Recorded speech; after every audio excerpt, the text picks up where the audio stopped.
प्रीति जी दिल्ली से। राधे राधे गुरु जी। राधे राधे महाराज जी। महाराज जी, अगर इंसान के पास कर्म करने की पूर्ण स्वतंत्रता है तो फिर हम क्यों मानते हैं कि हर चीज भगवान की इच्छा और कृपा से होती है? अगर हमारा जीवन हमारे दो विभाग बने हुए हैं, एक पाप कर्म एक पुण्य कर्म। पति से संभोग पाप नहीं है, धर्म है। पर पति से भोग करो पाप है। जबान मिली है, अच्छा भोजन पाओ निष्पाप है। मांस मछली खाओ पाप है। तो डिपार्टमेंट दो कर दिए गए हैं ना जगत के, तो उसके हिसाब से हमें चलना होगा। ऐसा थोड़ी कि हम कर्म करने में स्वतंत्र हैं तो जो चाहे वो कर सके। आप अपने शरीर को भी स्वतंत्र नहीं रख सकती। आप अपने शरीर की हत्या करना चाहे अभी रिपोर्ट कर दें, आपको दंड मिलेगा? नहीं मिलेगा, क्योंकि वो सरकारी वस्तु है।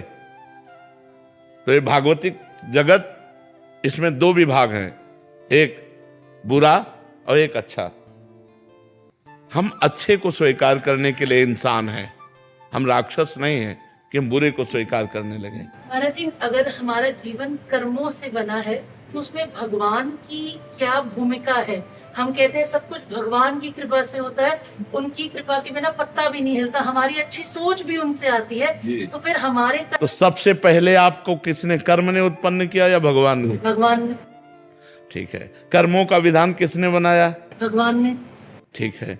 आपको मनुष्य जन्म किसने दिया? भगवान ने। कर्म से नहीं कह सकती, क्योंकि भैंस बनकर, कुत्ता बनकर, सुअर बनकर हमने ऐसे कर्म नहीं किए कि सर्वोत्तम मनुष्य देह प्राप्त किए। इसके लिए आता है शास्त्र में, कबहू का करी करुणा नर देही देत ईश बिनु हेतु सनेही। कभी कृपा करके भगवान मनुष्य शरीर देते हैं। संस्कृति माज बरियाई के पायो मानुष देह वृथा कत डारत। संस्कृति के चक्र को रोक कर बीच से निकाल लिया और भगवान ने कृपा कर मुझे मनुष्य जन्म दिया, अब अपना उद्धार कर लो। आप यहाँ वृंदावन आई अपने कर्म से नहीं, श्री राधिका कृपा बिनु सबके मनन अगम्य। किशोरी जी की कृपा से आई। आप साधु संग प्राप्त किए अपने कर्म से नहीं। अब मोहि भाव भरोसा हनुमंता बिनु हरि कृपा। सब कुछ ये जो भागवतिक मिल रहा है ये भगवान की कृपा से मिल रहा है। इसमें हमारे कर्म नहीं, इसमें भगवान की कृपा से। हिमांशी राज पुरोहित जी मुंबई। श्री हरिवंश महाराज जी। महाराज जी, सुधानिधि जी के एक श्लोक में पराक्रम से भुजाओं में शंख चक्र आदि चिन्ह नहीं लिखते, मस्तक पर विचित्र हरि मंदिर की रचना नहीं करते, जो कंठ में तुलसी की माला भी धारण नहीं करते, भुजमूलतोन खलु शंख चक्रादिकम विचित्र हरि मंदिरम न रचयन्ति भालस्थले लसत तुलसी मालिकाम दधत कंठ पीठे नवा गुरुर्भजन विक्रमात्क हिते महाबुद्ध। इसी का अर्थ आप बता रहे हैं। किसका प्रश्न है? ये सिद्ध पुरुष का लक्षण है, जो देह भाव से रहित हो चुका है। सिद्ध पुरुष जिसको होश नहीं मस्तक में तिलक लगाने का, गले में कंठी पहनने का, वो गुरु के भजन से इस माया और देह पर विजय प्राप्त करके ऐसी स्थिति को प्राप्त हो गया। बोले कोई बिरला ही ऐसा होता है। इस श्लोक में लिखा है कोई बिरला ही ऐसा होता है जो ऐसी अवधूत स्थिति को प्राप्त हो गया कि अब शरीर की शुद्ध नहीं कि कंठी बांधे, तिलक लगावे, शंख चक्र छाप आदि लिखे। गुरुर भजन विक्रमात्क ईते महाबुद्धया। जो इतना भजन किया वो कोई महाबुद्धिमान आदमी जो तीनों शरीरों का राग त्याग करके बाहरी चिन्ह रहित होकर भगवत स्वरूप में स्थित है। सिद्ध महापुरुष की बात इसमें लिखी। महामंडलेश्वर डॉक्टर स्वामी परमानंद जी महाराज। राधे राधे महाराज जी। महाराज जी, कोटि कोटि प्रणाम। महाराज जी, दृष्टा भाव में निरंतरता नहीं बन पाती, पुनः पुनः कर्ता भोक्ता भाव में आ जाते हैं, जबकि लक्ष्य तो दृष्टा भाव से ऊपर उठकर स्वयं में स्थापित। हमें ये देखना कि कर्ता भोक्ता है कौन? हम है ही नहीं ना। कर्ता भोक्ता है कौन? अंतःकरण चतुष्टय और ज्ञानेंद्रियां, तभी तो हम दृष्टा हैं। तो दृष्टा भाव हमको बार बार स्मृति में लाना पड़ेगा। जैसे बहुत अच्छा भोजन पाया, तुरंत काटना पड़ेगा। रसेंद्री ने मन के साथ मिलकर के अहंकार को अनुभव करा रहे। जो अहंकार अंतःकरण चतुष्टय में देहाभिमान है उसको अनुभव करा। मैं तो देखने वाला हूँ, मेरे कोई सोच से क्या लेना देना। मैंने बहुत अच्छा दृश्य देखा, मैंने बहुत अच्छी बात सुनी, मैंने बहुत अच्छा बोला। नहीं नहीं, मैंने बहुत अच्छा, ये तो बुद्धि की चातुर्यता है जो वहाँ केंद्र से बुलवाया है। मैं तो इसका दृष्टा मात्र हूँ। और हर समय लगे रहना चाहिए ना। अध्यात्म नित्या हर समय अपने स्वरूप में लगे रहना चाहिए। यही तो है निरंतरता। भाई आत्मरति का तात्पर्य है यही कि हर समय विवेक के द्वारा हम काटते रहें, बस काटते रहना है नहीं। स्थूल शरीर, सूक्ष्म शरीर, कारण शरीर को समझ लेना है और समझ करके जो भी क्रियाओं में कर्ता भाव आरोपित होता है, क्योंकि पूर्वाभ्यास रहा है, उसको स्वीकार करना। तो जहां वो स्वीकृति करता है काट दो, बस यही ज्ञान है। जहां स्वीकृति करता है काट दो, बस इतनी बात है। बड़े से बड़ा कर्म बांध नहीं सकता, बस कर्ता भाव स्वीकृत ना होने दीजिए आप। जहां से कर्ता भाव हो रहा है वो देख रहे हो कि ये मिथ्या अहंकार से हो रहा है। और मिथ्या अहंकार 3 गुणों से प्रेरित है। जो कारण शरीर का निर्माता है, जो कारण शरीर का निर्माता 3 गुणों स्वभाव से प्रेरित है। वो मैं तो इसको देखने वाला हूं, मैं जानने वाला हूं, मैं थोड़ी हूं, बस खत्म। जितना भी बड़ा कार्य हो गया, चाहे वो जो भी हुआ हो, खत्म। उसके आप भोक्ता नहीं बनेंगे, आपको दंड नहीं मिलेगा, क्योंकि आपने दृष्टा। पर ये हर समय बना रहना चाहिए, निरंतरता बनी रहनी चाहिए। यही कमी रहती है महाराज, निरंतरता नहीं बनी रहती। हाँ, तो फिर फंसा देगा। फिर कहीं ना कहीं किसी न किसी मना खष्टान इंद्रियाणी प्रकृति स्थाली कर सकती, प्रकृति के किसी क्षेत्र में फंसा देगा। वो जहां फंसाए तब तुरंत हटाओ, बाद में पश्चाताप होता है जी। हाँ, पर मतलब उससे अभी प्रवीणता पूर्वक और प्रवीणता लानी है। मतलब जिस समय किसी भी वस्तु, व्यक्ति, स्थान, घटना का आवेश है, आकर्षण है, उस समय बिल्कुल सतर्क सावधान रहना है कि इंद्रिय विलासिता है, ना कि स्वयं की। स्वयं तो पूर्ण है। पूर्णमदः पूर्णमिदं पूर्णात् पूर्णमुदच्यते पूर्णस्य पूर्णमादाय पूर्णमेवावशिष्यते। क्योंकि हमें लक्ष्य में तो दृश्य से ऊपर उठना है जी। और अभी हम दृश्य को। अच्छा, ये साधन भाव है, सिद्ध भाव नहीं है। जो दृष्टा भाव है ये साधन भाव है, साधन भाव है, ये सिद्ध भाव नहीं। जब सिद्ध भाव आएगा तो दृष्टा, दृश्य, दर्शन त्रिपुटी का लय हो जाएगा। जब तक ध्याता, ध्यान और ध्येय ये 3 रहते हैं तब तक साधन रहता है। और जब केवल ध्येय रह जाता है तब उसका ध्यान सिद्ध माना जाता है। और जब केवल स्वरूप रह जाता है, दृष्टा दृश्य है तभी तो दृष्टा है।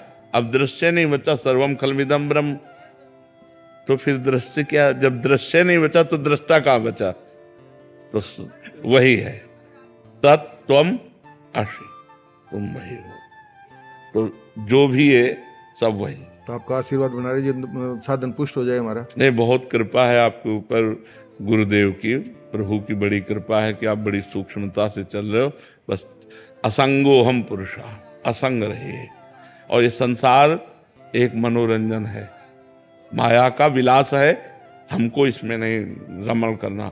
तो असंगोहम पुरुषा, असंग। जिसके मन में आ गया कि हम संसार सुधारेंगे वो भ्रष्ट जरूर हो जाएगा, क्योंकि संसार को सुधारना नहीं है, संसार को भगवत स्वरूप देखना है। वासुदेवा स्वमित। तो सुधारना किसको हुआ? अपने को।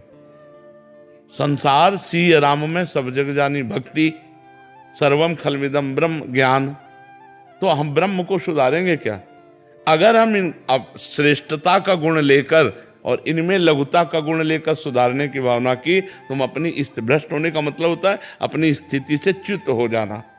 हमारी स्थिति है तब मानी जाएगी जब बहुनाम जन्मनावन्ते, भगवान कह रहे हैं, बहुत जन्मों की साधना के बाद ज्ञानवान माम प्रपद्यते वासुदेवास्तरमिति सब महात्मा दुर्लभा, सब वासुदेव हैं ऐसा मानना। तो असंग रहे, नहीं तो दृष्टा भाव नहीं रह पाएंगे। जहां संग किया तो दृष्टा कहां रह पाओगे? दृष्टा तो असंग होकर के होता है, शरीर से असंग, मन से असंग, इंद्रियों से असंग। तो बाहरी संग से भी तो असंग रहना है, नहीं तो फंस जाओ। बाहरी संग हुआ, दृष्टा भाव भूल गए तो फंस जाओगे। कहीं ना कहीं ममता, मोह, राग का, अपनेपन का आरोप हो जाएगा, जैसे अपने शरीर से अपनेपन का। तो ऐसे ही हमें कहीं भी अपनापन ना होने पावे, कहीं राग ना होने पावे और अपने स्वरूप में रहे, तो कुछ दिन बाद वही स्वभाव बन जाता है। उसी को सिद्ध पुरुष कहते हैं।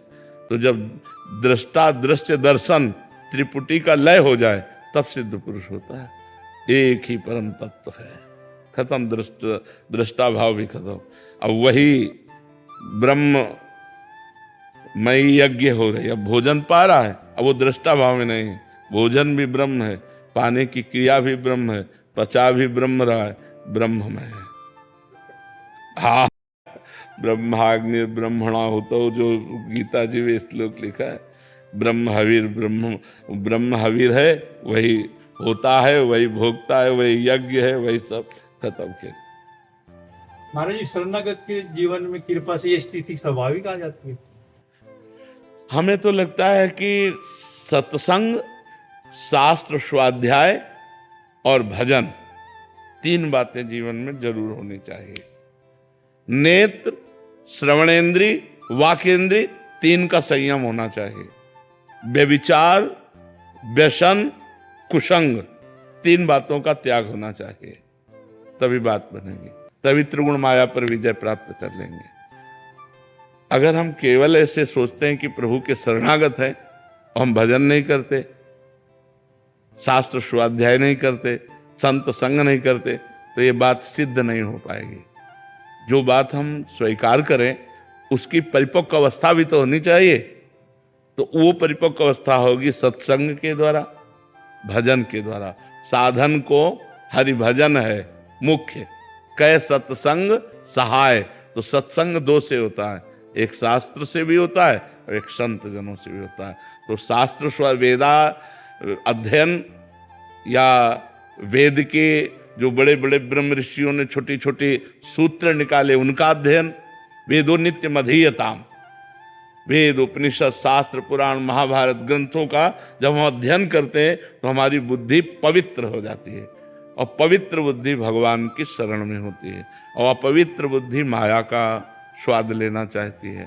तो शास्त्र स्वाध्याय, सत्संग और खूब डट के नाम जप, ये 3 हो। श्रवणेंद्री बचाओ, किसी की निंदा स्तुति ना सुने। नेत्रेंद्री बचाओ, किसी के दोष दर्शन न करे।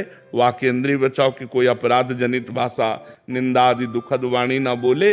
और बहुत आनंद पूर्वक जीवन व्यतीत होगा यदि व्यभिचार छूट जाए, व्यसन छूट जाए।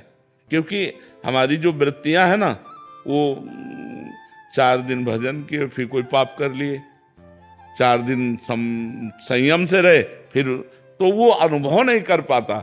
चल तो रहा है लेकिन उसे आनंद का अनुभव नहीं होगा, और आनंद का जब तक अनुभव नहीं होगा तब तक आप अध्यात्म की तरफ दौड़ नहीं लगा पाएंगे। निज सुख बिन मन होई कि थीरा। निज सुख माने आत्म सुख, भगवत सुख। जब तक भगवदानंद का अनुभव नहीं होगा तब तक मन स्थिर नहीं होगा। इसलिए हमको चाहिए कि बहुत दीर्घ काल तक अपनी इंद्रियों को बचा के रखे भोगों से, तब जाके भगवदानंद का अनुभव होता है।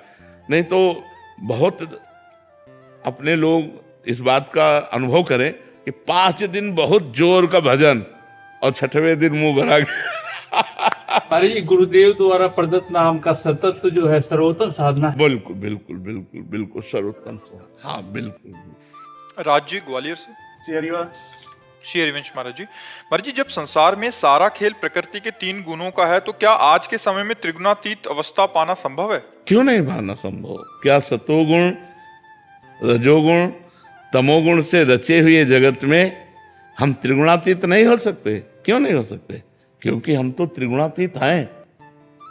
बात समझना, हमारा जो स्वरूप है वो त्रिगुणातीत है। अभी हम अपने स्वरूप को भूलकर त्रिगुण को स्वीकार कर लिए।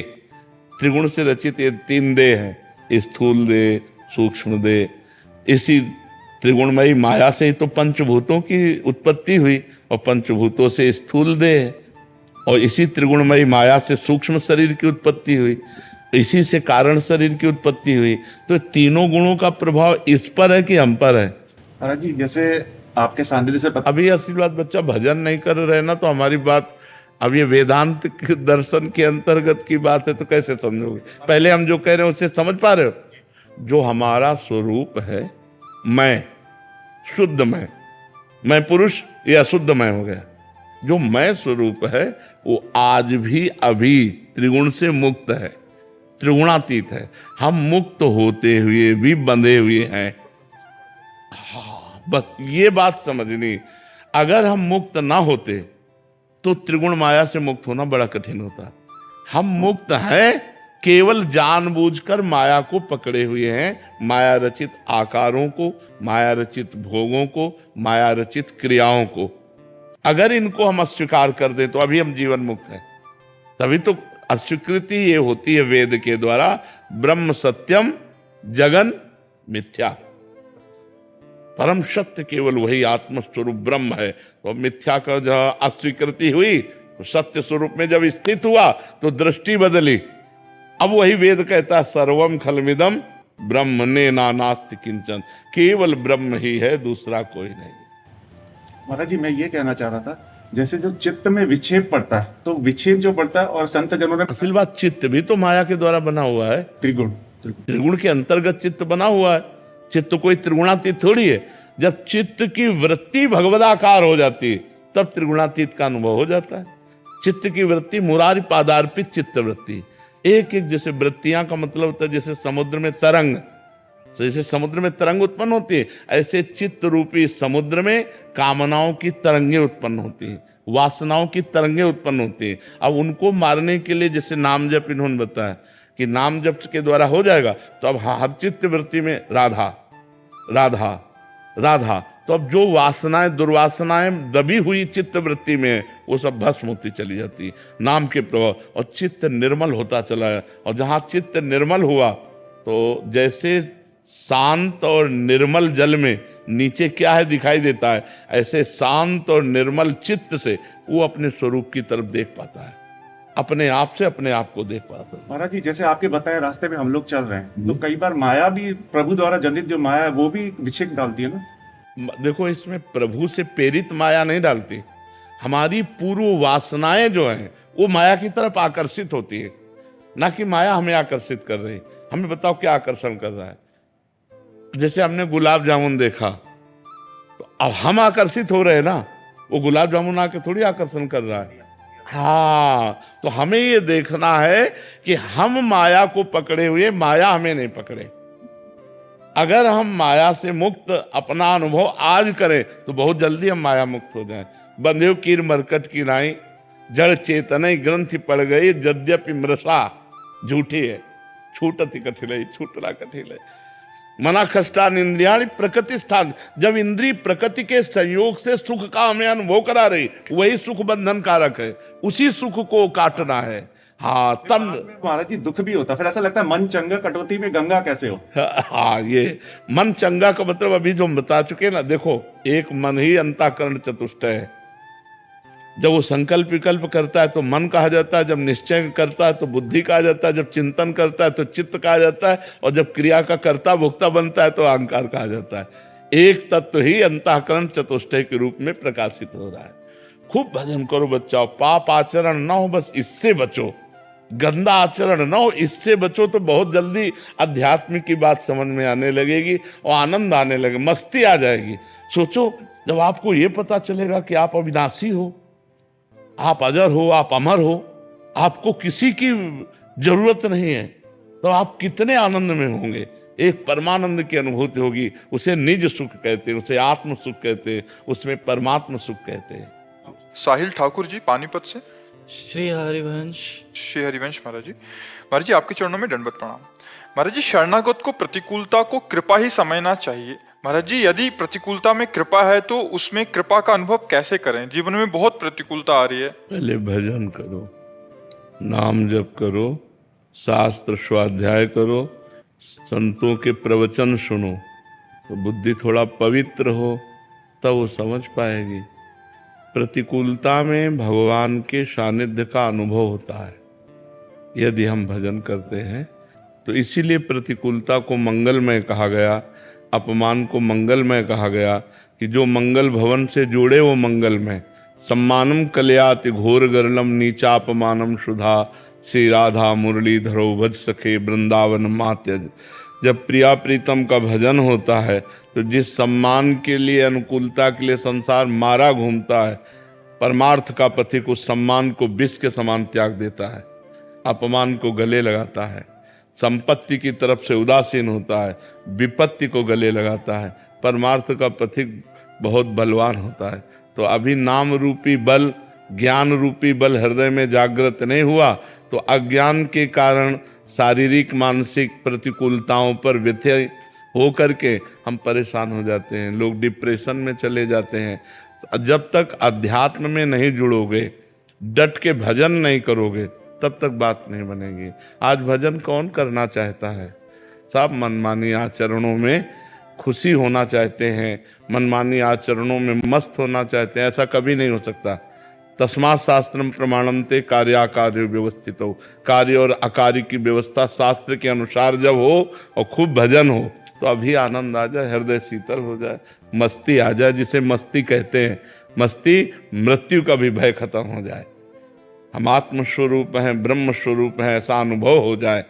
जब तक शास्त्रों का स्वाध्याय नहीं, संत गुरुजनों की आराधना नहीं, खूब डट के भजन नहीं, तो अध्यात्म के प्रवचन सुन लीजिए भर, लाभ थोड़ी ले पाओगे।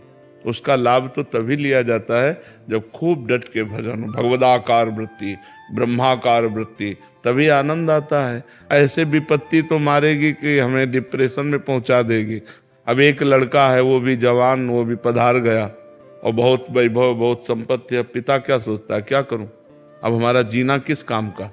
विपत्तियां तो ऐसी ऐसी हैं कि मतलब उनसे पार होना बहुत कठिन है। लेकिन यदि भगवान का आश्रय है, भगवान का भजन है, तो हर विपत्ति को रौंद कर वो भगवत प्राप्ति कर लेगा। और भगवान का सहारा नहीं तब तो माया रौंद ही देगी।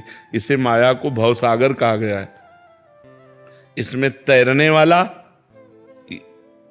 मतलब ज्ञानी और नाव में बैठने वाला शरणागत भक्त, दो ही पार हो सकते हैं और कोई नहीं। या तो विशुद्ध ज्ञानी पुरुष जो ब्रह्मबोध संपन्न है वो इस भवसागर को पार कर गया, या विशुद्ध भक्त जो निरंतर भगवान के चिंतन में है वो भवसागर को पार कर गया। नहीं तो बहुत कठिन है, बहुत कठिन है। खूब नाम जप करो, अच्छे आचरण करो, पाप आचरण ना करो तो बुद्धि शुद्ध हो जाए। शुद्ध बुद्धि ही परमात्मा का आश्रय लेती है, अशुद्ध बुद्धि माया का आश्रय लेती है।